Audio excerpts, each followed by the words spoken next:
I'm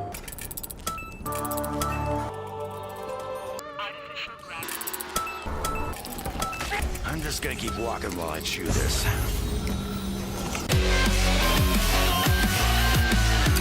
Hey guys, I am here with Treyarch studio co-head Jason Blundell, no stranger to PlayStation, that's for sure. Thanks for joining us, Jason. Hey Sid, how you doing, man?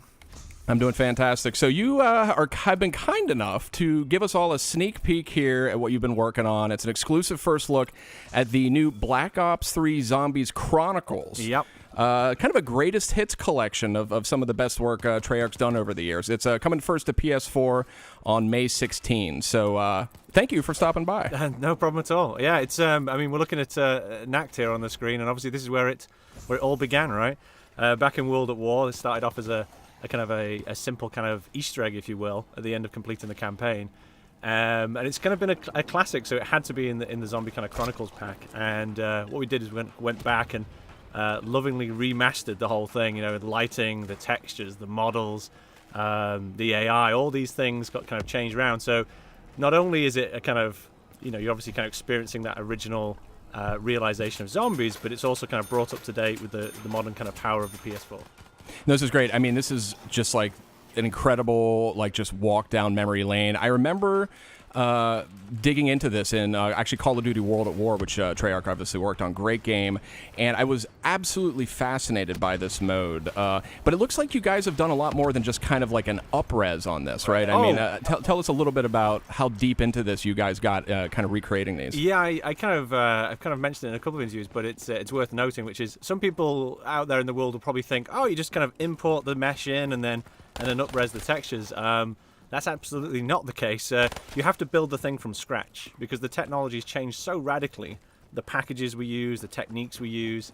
You could kind of bring a skeleton in, but to be honest, to kind of get the full power out of this and to realize it, we built it from scratch. So every single one of these maps is, apart from the design part, which we obviously inherited, is a full rebuild and full reimagining. And then on top of that, obviously, bringing in things like the Black Ops 3 weapons and then also the kind of gobblegum system into each one of the maps. And for maps that didn't have perks, you know, bringing the Wonder Fizz in to kind of give access to those perks again. But it was the whole primary kind of purpose was to keep the essence, keep the passion and the drive, the design from the original maps, but again, just bring it up to speed with modern day technology.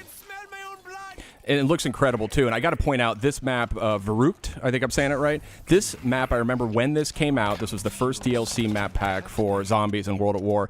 This was a huge moment in my life. Me and my friends were all really obsessed with the first map, which we just got done seeing. This map changed everything, and I think made me a lifelong fan of what you guys do at Treyarch. So, and Verrucht's very interesting because at the time, it was, and still is, right, known for its kind of scariness, right, known for its mood and kind of creepy mood. It was one of the first maps as well where we separated up the player characters, so when you start, you don't all start together.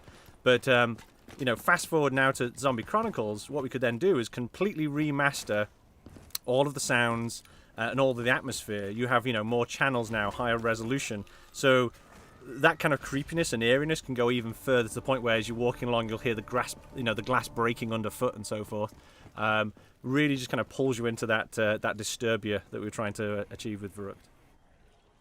Yeah, and speaking of creepy, I mean, I remember this is Shino Numa. This is another really important map in Zombies, and this is still very early in Treyarch's career in making these maps. I think this is only the third of the maps, obviously included here in the Chronicles collection coming out on PS4. But this is where you guys, I feel like you started to really spread your wings. So tell me a little bit about that. Yeah, so this was kind of a fun one because it set some kind of great storyline stuff up with Peter McCain being hanging from the rafters, and that obviously got expanded into the Black Ops 3 season.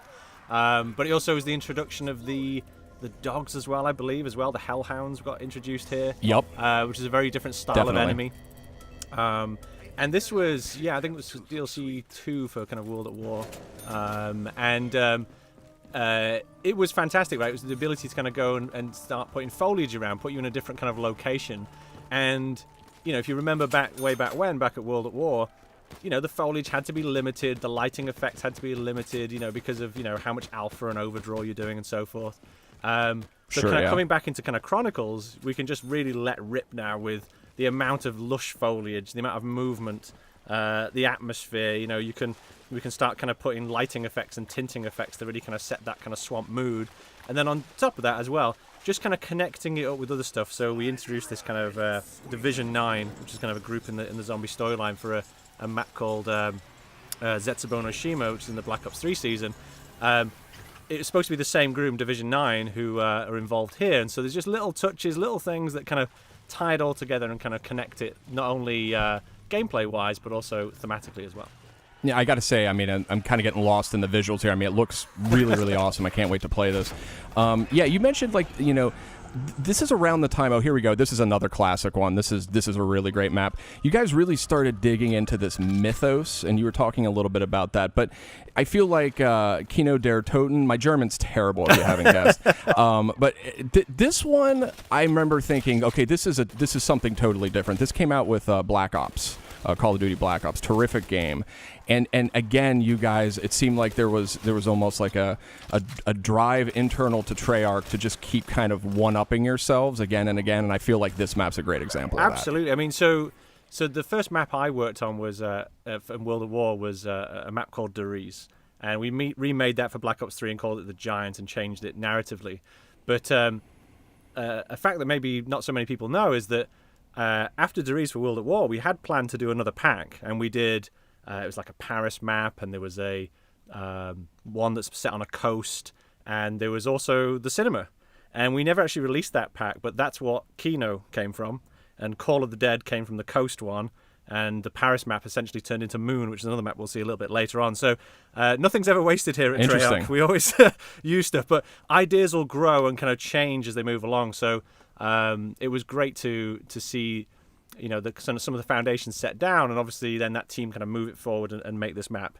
And then again, this is another great map for lighting. You know, lots of kind of, you know, there's nice kind of natural light flooding into the spaces, then a kind of artificial light, you know, single light sources. Because, you know, again, back in the day, we could only have kind of two primary light sources on a surface because we had what was called a forward renderer. Now in Black Ops 3, we have a thing called a deferred render, and that means you now got unlimited light sources. And hopefully that's something you'll see kind of present through the footage, is you can have multiple lights interfering, kind of moving in the space. And lighting really is the kind of key to suspense and the key to terror and horror. So every time, you know, that as that gets more powerful, we can re-realize it with kind of creepy and scary kind of effects. Yeah, it's almost like seeing it through new eyes. I mean, these are, I think it's safe to say these are sort of the definitive editions of these maps. Looking great. And I got to tell you, Jason, I got a confession to make here. This is Ascension.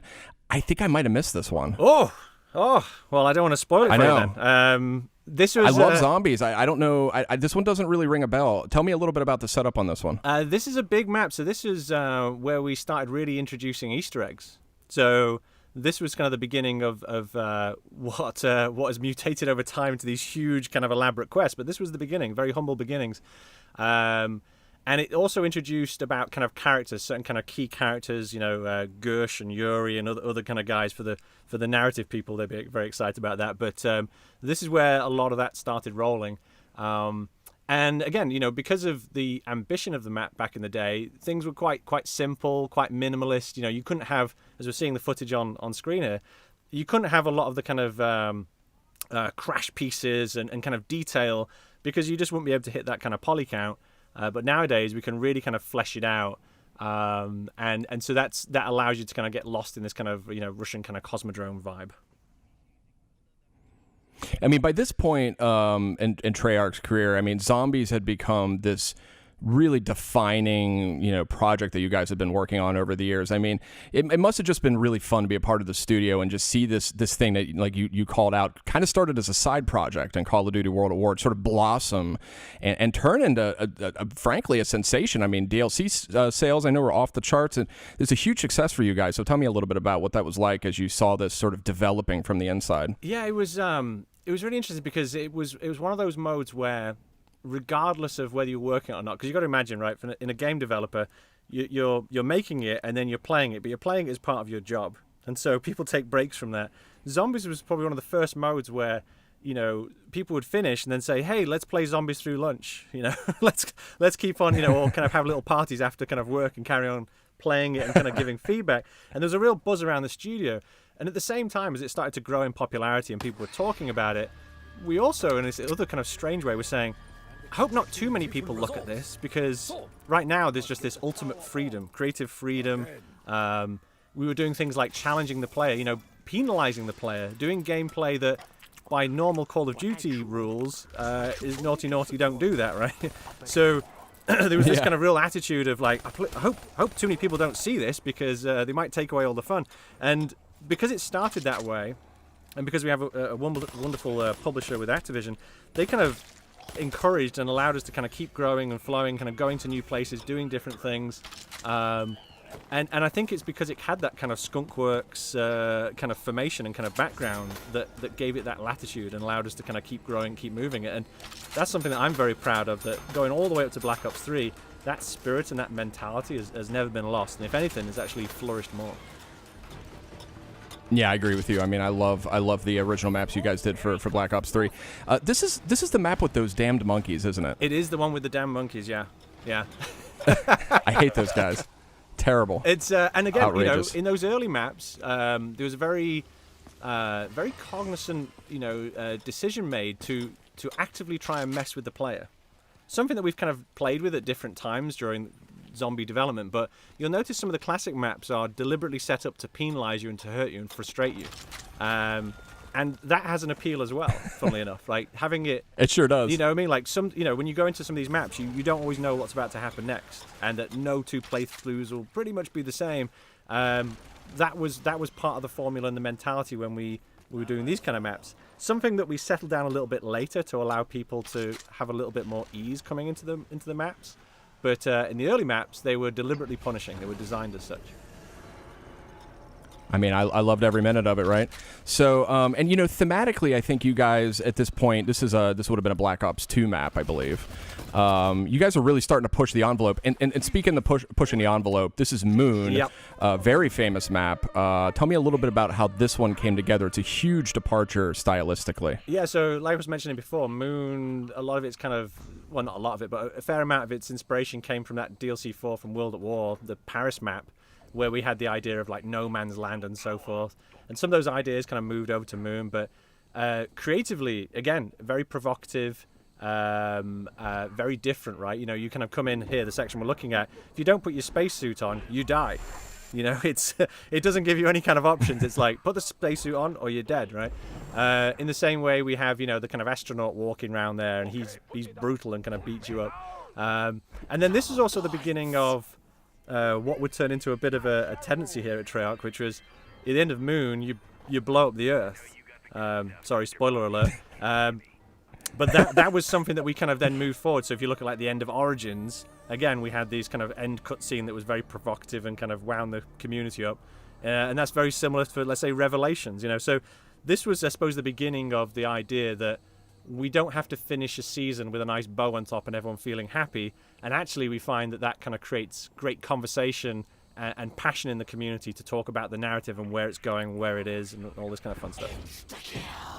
Yeah, I've always pointed to Treyarch and the work you guys have been doing with zombies over the years as a great example of just sort of innovative narrative development. It's very nonlinear. It's tangled up in these Easter eggs and just sort of these each one of these levels, particularly by this point in the Treyarch pantheon of zombie levels. You guys are really just riddling these levels with secrets and Easter eggs. I mean, they're almost like it's like a Rubik's Cube that you put out there for the community to solve. Well, it's crazy, right? Because we have our kind of top level Easter eggs that we want to put in, you know, the big ones, the more involved ones. But the spirit of zombies was that our guys who build it, builders, scripters, engineers, artists, they were all kind of coming forward and saying, here's an Easter egg, here's an Easter egg. And actually half the challenge was whittling it down to the number. Because so many people were kind of suggesting things, and then we'd have to kind of rein it all in to make sure it's all telling a consistent narrative. However bonkers it is, it's a consistent narrative. But what a wonderful place to be, where you've actually got more options than you need, and you're actually trying to prune it down to make sure it's consistent. You know, normal game development's the opposite way around. You're looking to make sure you get all the right pieces in. This one is zombies mode in general. We have bountiful options, and it's about trying to pick the right ones. It's fascinating stuff, and you guys have gotten really good over the years at just kind of getting secrets into the game. Tell me about some of the forms of code and cryptography you've used over the years for these maps. Yeah, it's it's been so interesting because I won't go into all my secrets, but I'll say that, you know, we started putting ciphers in, and then we put kind of messages in textures, and then we'd have, you know, little hidden things you got to press X on at a certain point. There was a whole grade of Easter eggs that the community's so passionate. There's a whole grade of Easter eggs where I said, okay, well, I've got to assume that someone's going to be able to take apart all the code, load up all the geo on a PC, look at everything, and I still want Easter eggs that you can't just, by taking it apart, find them. And so we have these kind of different grades of Easter eggs, and by Origins, the kind of footage we're seeing on screen there, we really had these kind of multi-stage Easter eggs. There's the main one, the main quest. There are multiple like side quests, small quests, ciphers, and other techniques, I will say. But it really turned into this kind of multifaceted, multi-layered approach to hiding things and getting the community kind of working and talking. Well, job well done there, I'd say. And Jason, really want to thank you for stopping by. Obviously, 8 big levels here in the Call of Duty Black Ops 3 Zombies Chronicles. It's coming out first on PS4, May 16th. Jason, thank you so much. Thank you, sir. PlayStation